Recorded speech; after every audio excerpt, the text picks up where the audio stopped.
দেখুন, কেন্দ্রীয় স্বরাষ্ট্রমন্ত্রী অমিত শাহর একটা জাতীয় প্রবাদে পরিণত হওয়া বাক্য আছে, মনে আছে আপনাদের? ক্রনোলজি কো সমঝিয়ে। সেই ক্রনোলজিটা যদি বুঝি তাহলে একটু কষ্ট করে বুঝলে দেখা যাচ্ছে প্রথমে তৃণমূলের বিদ্রোহী লোকসভার সাংসদরা স্পিকারের কাছে যাওয়ার আগেও শটান পৌঁছে গেলেন কোথায়? ভূপেন্দ্র যাদবের বাসভবনে।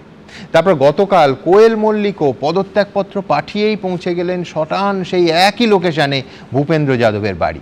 শোনা যাচ্ছে রাজ্যসভায় তৃণমূলের আরও দুজন অরাজনৈতিক সাংসদ, তারাও নাকি এবার দল ছাড়ার পথে। তবে জল্পনা তুঙ্গে আর একটা সম্ভাবনা নিয়ে। আজ থেকে পাক্কা এক সপ্তাহ আগে এই অনুষ্ঠানে যা আপনাদের জানিয়েছিলাম, 20শে জুলাই অথবা 22শে জুলাই এনসিপিআই এর গোটাটা অথবা একটা বড় অংশ নাকি জোর তদবির করছে সরাসরি বিজেপিতে মিশে যাওয়ার। এই কথা সত্যি কিনা একমাত্র আমাদের মধ্যে বলতে পারেন স্বপনদা। অর্থাৎ স্বপনদারা মুখে যাই বলুন যে বিজেপির কোনো মূল্যে তৃণমূলীকরণ হবে না, তারা করবেন না, গোটা তৃণমূলটাকে গিলে ফেলতেও বোধহয় বিজেপির এখন আর কোনো আপত্তি নেই। সংখ্যা বড় দায়, বলুন স্বপনদা। সুমন, তুমি লালকুঠি সিনেমার গান দিয়ে শুরু করেছিলে।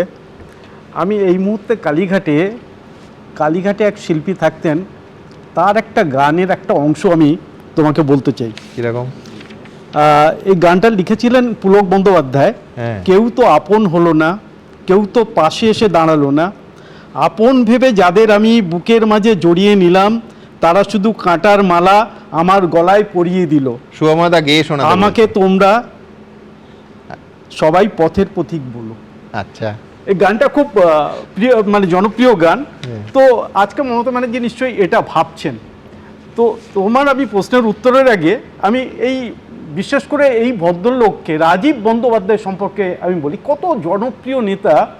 এবার উনি ডেবরাতে 28,801 ভোটে হেরেছেন। যাদবপুরে বিজেপিতে যোগ দেওয়ার পর 2021-এর একটা মিটিংয়ে উনি যাদবপুর এইচবিতে ছিলেন, আমিও সেই মিটিংয়ে ছিলাম। ঝেড়ে বেছে যদি আমি হিসেব করি 50টা লোকও ছিল না, এত জনপ্রিয় যে ওর নামে 100 লোক জোগাড় করার মতো লোক নেই, এত জনপ্রিয়। এই জনপ্রিয় নেতাকে আপনারা দিল্লিতে নিয়ে গিয়ে সাদরে, মানে গলায় উত্তরীয় পরিয়ে মেম্বার করেছিলাম, ন্যাশনাল এক্সিকিউটিভ কমিটির মেম্বার করেছিলাম। কিভাবে নিয়েছিলেন আমি একটু বলে দিই। হ্যাঁ, এই রাজীব বন্দ্যোপাধ্যায় যখন বিজেপিতে এলেন 3 ফেব্রুয়ারি আলিপুরদুয়ারে 2021 সালে মমতা ব্যানার্জি মিটিং করতে গিয়ে ওকে দেখিয়ে বললেন বন সেবকের চাকরির বনসহায়কের চাকরির প্রচুর টাকা নয়ছয় করেছে, যে তার বিরুদ্ধে আমি তদন্ত করব, তাকে আমি বাইরে রাখবো না, এর সম্বন্ধে বলেছিল। 21-এর নির্বাচনে হারার পর কিছুদিন বাদে আবার বিবেক বোধোদয়, ভুল করেছি, আবার মায়ের চরণে শরণ নিলেন, আবার ওখানে ঢুকলেন, তারপর তো কি না করে বেড়ালেন। এবার হারার পর উনি কি সব কথা বলছেন। আচ্ছা আপনি বলুন তো, তৃণমূল কংগ্রেস না, যত এই আঞ্চলিক বা পারিবারিক দলগুলো আছে, পরিবারের কোনো লোকজন যদি না থাকে, মানে উত্তরসূরি হিসেবে যদি কেউ না আসে, সে দলগুলো কোনোদিন টেকেনি, এ তো জানা কথা।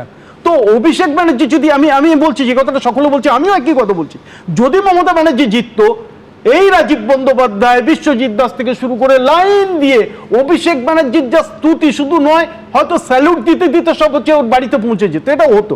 কিন্তু কথাটা হচ্ছে যে তৃণমূল কংগ্রেসের যে অস্তিত্ব যে অবস্থায় আছে, আমরা তৃণমূল কংগ্রেসকে নিয়ে কেন আমরা বিজেপি থেকে আলোচনা করব? আমরা কেন করব?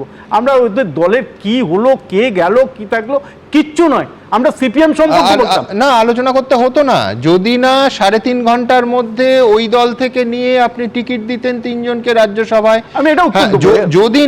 যদি না আপনি তো উত্তর দেবেন, যদি না পদত্যাগপত্র পাঠানোর সঙ্গে সঙ্গে তাকে ভূপেন্দ্র যাদবের বাড়িতে তৃণমূলের সাংসদকে দেখা যেত, যদি না স্পিকারের সঙ্গে দেখা করার আগেই প্রায় 20 তৃণমূল সাংসদ ভূপেন্দ্র যাদবের বাড়িতে গিয়ে মিটিং করতেন না, আমি এই 3টে ঘটনা না হলে আপনাকে জবাবও দিতে হতো। আমি এটার উত্তর দেবো। আমরা 2021-এ, তোমার মনে আছে, আমরা 77 থেকে 2 জন যারা লোকসভা সদস্য ছিলেন পদত্যাগ করার পর 75 হলো। 5 বছরে 10 জনের বেশি তৃণমূল কংগ্রেস ভাঙাতে পারেনি। আর সেই 10 জনের যতজনকে আবার টিকিট দিয়েছিল কেউ জেতেনি, সবাই হেরেছে, একজনও কেউ জেতেনি। তো তার কারণ হচ্ছে এরা যারা যাচ্ছেন তারা সবাই জেতার জন্য যাচ্ছেন নাকি? তারা নিজেদের সুরক্ষিত রাখতে যাচ্ছেন, বাঁচার জন্য যাচ্ছেন। এরা জাস্ট সার্কাসের পুলিশের হাত থেকে যাচ্ছেন, এরা সার্কাসের যে জোকার। এদের নীতিভ্রষ্ট, এরা আদর্শহীন রাজনৈতিক ব্যবসাদার, ব্যবসা করার জন্য এরা কিন্তু রাজনীতি করে। সব দোষ বেচারা জোকারের, আর রিং মাস্টার তিনি আমরা কিছু ring- জানেন না, আমরা ভাজা ring মাছ না, উল্টে খেতে একেবারে জানেন না, না, ভাজা একেবারে পনির না। উল্টে খেতে তারা জানেন না, কি করবে মাছ কোন বললাম দিকে- না। না, এক সেকেন্ড, তারা কি করবে কোন দিকে যাবে সেটা নয়।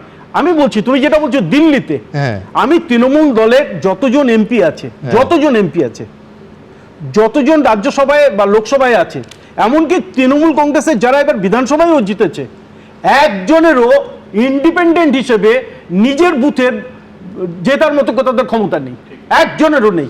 তাই আমার লোকসভার বাধ্যবাধকতার জন্য, আমার রাজ্যসভার বাধ্যবাধকতার জন্য কেউ যদি আমাদের সঙ্গে সমর্থন করতে চায়, আমাদের অসুবিধাটা কোথায়? আমরা আপনার দুই নিতেই পারি। তৃতীয়াংশ হতে হবে, সেই জন্য আমার- প্রয়োজন। এক হ্যাঁ, সেকেন্ড, হ্যাঁ, হ্যাঁ। এক সেকেন্ড, আমার নিতে আমাদের অসুবিধা কিছু নেই, কিন্তু পশ্চিমবাংলার বিধানসভার ক্ষেত্রে যদি আমি বলি, আমরা 2008-এর আগে CPM দাদা, আপনার সম্পর্কিত নিতে অসুবিধে নেই, আমাদের দেখতেও অসুবিধে ছিল না যদি সংকল্পপত্রে বলে দিতেন কি কি ক্রাইটেরিয়া থাকলে একজন মানুষ ভালো তৃণমূল হতে পারে, আর কি কি ক্রাইটেরিয়া থাকলে একজন মানুষ খারাপ তৃণমূল হতে আমরা পারে। একটা লাইন জিজ্ঞাসা করবো স্বপনদা। আমি এক স্বপন, second- এক লাইন আপনি বলবেন। সুকান্ত মজুমদার ভোট প্রচারে বললেন প্রকাশ্যিক বড়াই হচ্ছে গরু পাচারকারী, তাকেই তো রাজ্যসভায় পাঠাচ্ছেন, তাহলে কে ঠিক? সুকান্ত মজুমদার মিথ্যে বলে একজন মন্ত্রী, আচ্ছা। তিনি ওখানে গেছেন, ওখানকার যা ইনফরমেশন ওর কাছে তুলে দেওয়া হয়েছে তার ভিত্তিতে বলেছেন। তাহলে উনি ভুল স্বীকার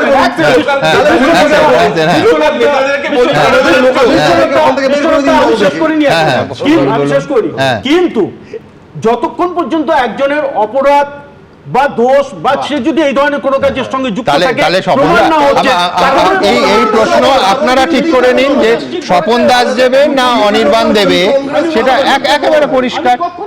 তাহলে আমি বলছি, ঠিক যে কারণে বনসহায়ক পদের দুর্নীতির অভিযোগ তোলা যায়, মঞ্চের ওপর থেকে প্রকাশ্যে তোলা যায়, আবার তাকেই একেবারে গলবস্ত্র করে দলে নেওয়া যায়, ঠিক সেই লজিকে ভোটের আগে বলা কথা, ভোটের পরে মার্চ মাসে বলা কথা জুন মাসে এসে অবান্তর হয়ে যায়, তাই তো?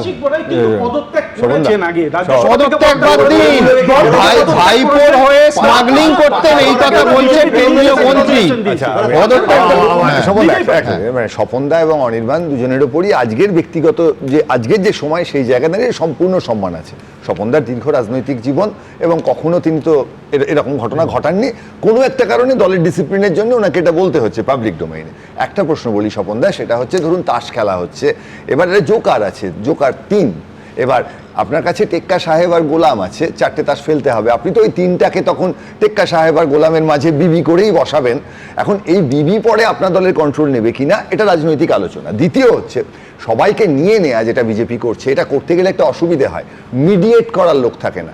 আজকে প্রণব মুখার্জির মতো মানুষ নেই, ফলে সোনাম ওয়াংচুক যখন অনশন ভাঙছেন না, তখন আপনি কংগ্রেস বা অন্য কোনো রাজনৈতিক দল থেকে দিল্লিতে একটা মানুষ পাচ্ছেন না যিনি গিয়ে মিডিয়েট করতে পারেন।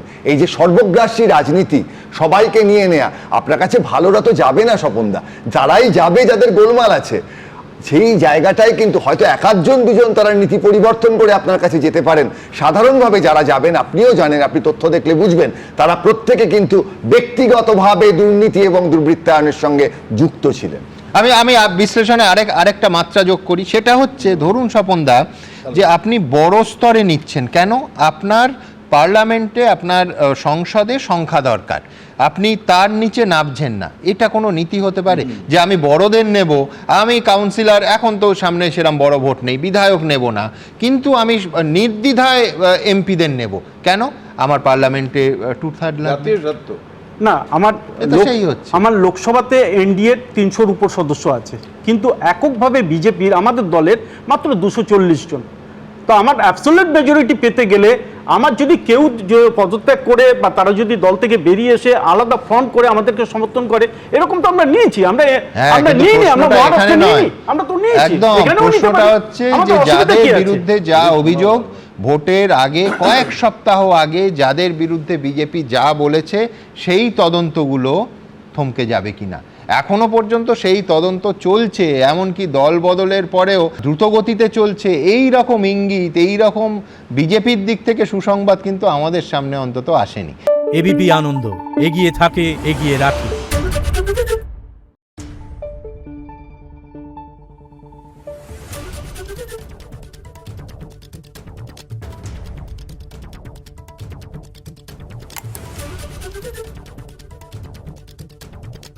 Thank you.